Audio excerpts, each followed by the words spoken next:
Welcome to the Kindness Project, the podcast designed to share stories of kindness and share how kindness can make positive change in our world. Small. In this week's episode of the Kindness Project, we talk about snow, memories, and we also talk about random acts of kindness. Welcome, my friends, to another episode of the Kindness Project. I am joined by two amazing legends, far from the one of the top 1,000 best villages in Norfolk and the second best city in Scotland. It's Charlotte and Russ. How are we doing today, guys? I'm fine, thank you. How are you? Really good, thank you. I'm. It's cold, but it's not that cold. It's not snowing yet. But has life up north, Charlotte? We've had snow. We've had it stayed for about 2 days. I haven't checked. We're recording very early in the morning. I have only been awake for about half an hour, so You tried opening your curtains and having a look outside. I have. But I can't see down very far. So Oh, You quite No, high if I up go- then? I'm on the first floor, but there is just a road. Not a road, like a little patio area if you look down yeah. from my is the patio area snowy, right? So no, but snow and concrete melts really fast, so yeah.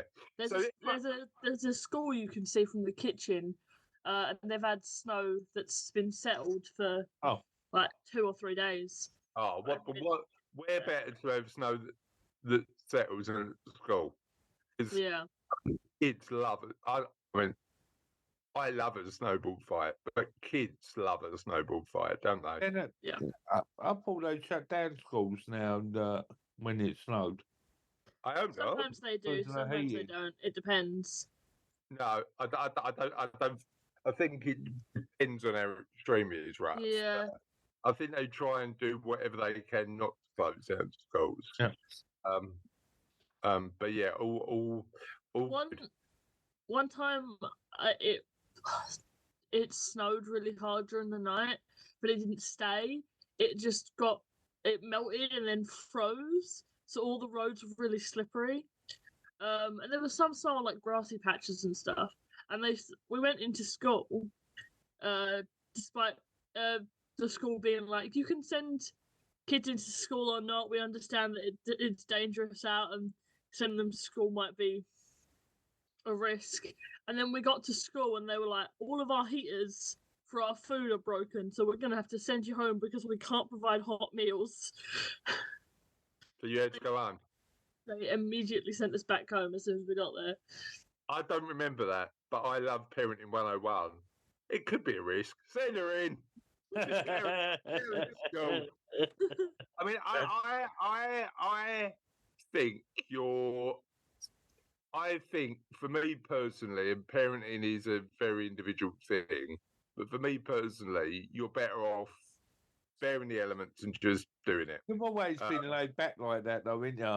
It's not, you know what? The more I think about it, Rose, it's probably not laid back.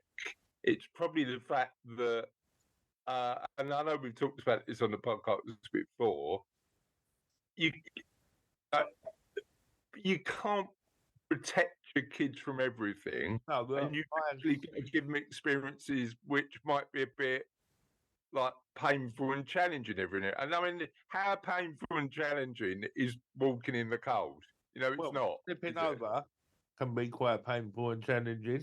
Well, I literally last week slipped over and landed on my bum. You're always falling over, you. Right, that You drove your bicycle into a bollard. never.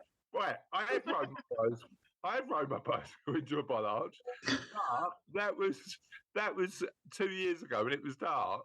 It was more than that. It was probably 3 years ago when it was dark. And I haven't had an accident on my bike since. And the slip was the first. You make me sound like Norman Winston, Russ. I'm falling over all the time. I fell over twice in 3 years. I've always don't think seen there's you as a much. bit of a Frank Spencer myself. Oh, Betty, Charlotte hasn't got a clue. Charlotte hasn't got a clue what we're talking about. Do you know Wait, I Frank just had a- Spencer is, Russ? Oh, Charlotte. No. If anything, Oh, I'm you're the missing clumsy out. one. Some others who have them was classic. Right. Can I ask you a bit of homework for you if you get time, Charlotte? Google YouTube some mothers to have them, particularly the comedy genius of when he was on roller skates. Oh, attached yeah, to the on the bus. bus. Attached to No, the thanks. bus. I'm good. I'm good, thank No, you. are you right? Well, listen, give it a go. If it's rubbish, you can tell me and Rose about it next week. Yeah, it was But good. you've got to give it a go. Well, Um, I'll be with you guys in a couple of days. So if you You really will. want me to watch it that bad, you can force me then. I will. We'll force you. We'll sit you down. We'll turn around and say, "Would you please watch a man on roller That's it. skates on the back of a bus?"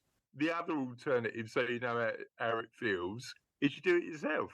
How do you feel about that? Send me the name of this thing. She's I'll not doing send it it after we're herself. recorded. Thank you, Russ. Perfect. Right. So we are now coming to the end. Like, tis the end. Tis Tis the the end. actual end Yeah. of the Kindness Project. How are we feeling? Mixed. We Yeah. Yeah. we I'm with discussed you it there. last week, and it's quite mixed. Yeah. So Yeah. But- I think it hits that even harder because Russ sent us the last one's recording notes this morning, and it's like, oh, 310 episodes in, and we're never ever going to do this again. no, Right. We might come back We for are- you make it sound like we're never going to meet again, and that's not the case. We meet regular because we all work together. But I know. But we've got a little igloo of that's it. a little igloo, a little teepee where we get together. But we're never going to podcast again, and we've done this consistently For 6 6 years. years. Can you believe that? So I suppose what I'd like to ask is, what are your favourite memories of doing the podcast?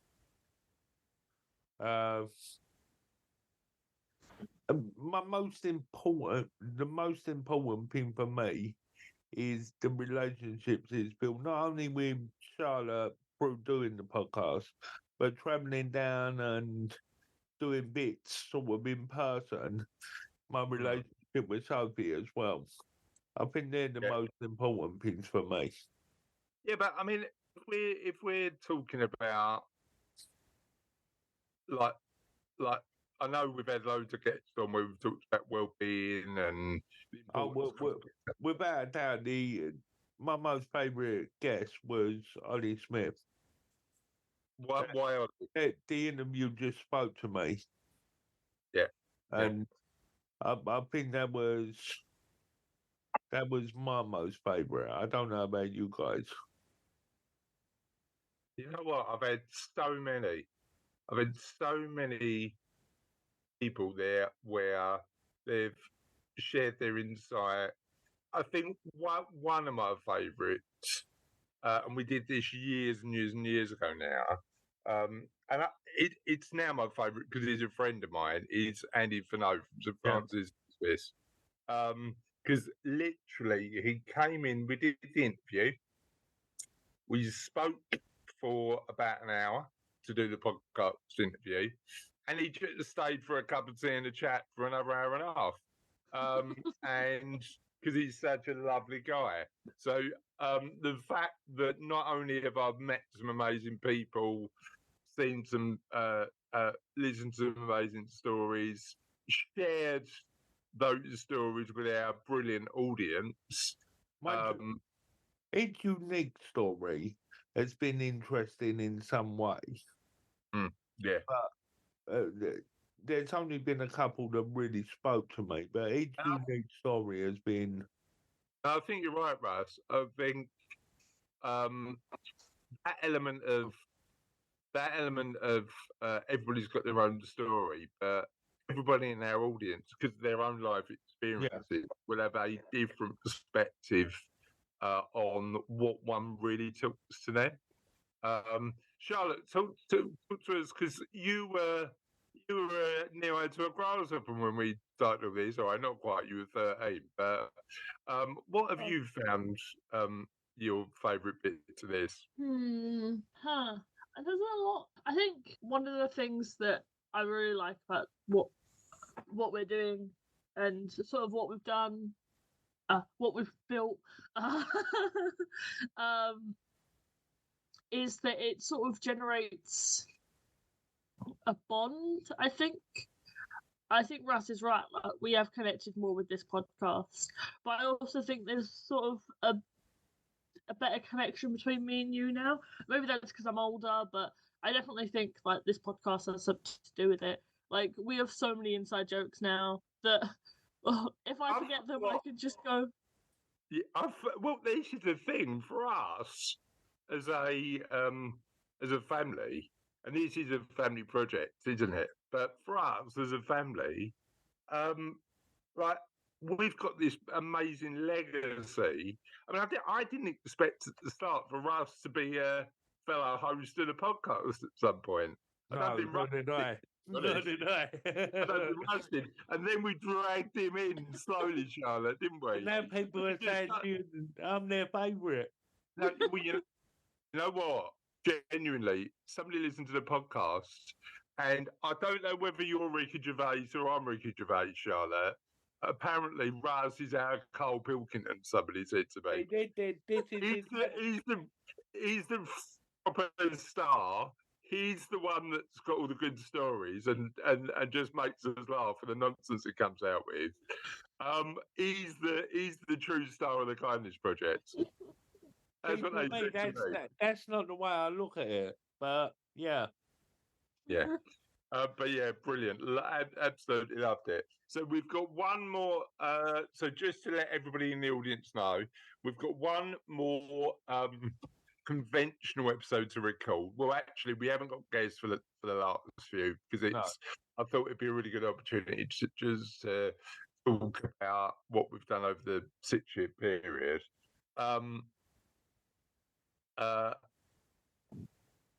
And we're going to do, as we normally do over Christmas, we're going to do our best of the year special. So we've got 2 more episodes. We've got our best of the year special. No, we're not doing best of year specials this year. We're doing best of all. So, but compiling 6 years of. Yeah. Because I was out the other day. That is probably about. It'll encompass hours. Well, I know for a fact the Kindness Project folder we've got with everything we've ever created is over 100 gigs of information. Right. Okay. So how big's that? But somebody who's not as technical as you. It's as big as an house. In terms of hours, that's over a couple of 100 hours. Couple of 100 hours of information. Will it be 300 hours plus of podcasts? If each podcast is each podcast is not quite an hour. It's about 45 minutes. So if you were to listen to us back to back, it would take you 200 hours to listen to all the podcasts. Is that what approximately? Yeah. Christ on a bike. That is a lot. Absolutely. Just wanted to celebrate the fact that we are at the end. For 300 episodes, Charlotte, you've been saying 'tis the end, not really. Yep. And we are. Well, that started partway through, but almost 300 episodes, surely. And on that note, I want to share, because we haven't got a topic for the end of the podcast yet, have we? So what I wanted to do is share some work that the Random Acts of Kindness Foundation did about small acts of kindness. Because the reality is that every piece of kindness doesn't need to be a big elaborate gesture. It should be about just helping people every day. So let's talk about the small acts of kindness you can deliver. I'm a bit conflicted about the first one. Visit an old people's home and deliver a kind surprise. What if you were visiting an old people's home? What kind surprise would you deliver? You can volunteer your time. Just have a conversation. I was watching Good Morning Britain this morning about their Million Minutes campaign. Oh, go on, tell us about that. And there was a woman on there. The guy had donated his time to go and have a conversation and chat with a woman. He was an American guy. And she introduced him to cream cakes and biscuits, dunking your biscuits in the tea. And she was saying, you introduced him to a cream cake. Steve, meet Alan. Alan's a cream cake. It's very tasty. She was saying that just that ability to communicate with somebody made her feel better. So well, we have definitely got a bit of a issue about loneliness in the UK, I think. And we've talked about this on the podcast before. I remember years ago interviewing a guy called Jason who shared his story about how he got involved in the Age UK. I can't remember the name of the campaign off the top of my head, but effectively it connected people to older people who just needed a chat. And they just picked up the phone, didn't they? Yeah, I remember him saying, like, I thought I was doing this person a favour, but actually they became my friend. Yes. And I mean, that human connection is so important. So you're right, Russ. The gift of time is very, very powerful. Visit the nearest little library and donate a book. Now, I like donating books. The way that I typically do it is I either give it to, and as you guys know, I've got a lot of books. So what we normally do is visit a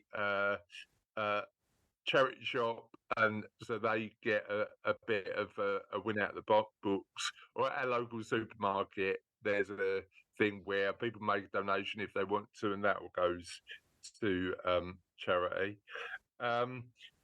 Be an active listener when in the company of others. That's important because we all want to feel listened to, right? Mm-hmm. Now this is one for you, Charlotte. You can tell us a little bit about how and why you do this. Buy second hand. Now, I was talking to somebody the other day about your vintage market and thrift clothes habit. Tell us about that. Oh God. So I love going to I don't know if anyone's ever been to anything called a kilo sale. I say that as if they aren't usually very popular when I go to them. Basically, you go and you fill up a bag, and a kilo is worth a certain amount. Usually it's like 20 quid for a kilo of clothes, which is decent. And usually it's sort of like vintage stuff or secondhand stuff. I'm not fussed about having new clothes, and I have been called tight for a large portion of my life. And it is a lot cheaper. Frugal's the word, isn't it? Road. It's road. Why are you calling it a road? Shrewd. Rude. I like the double O. I like as shrewd spelled.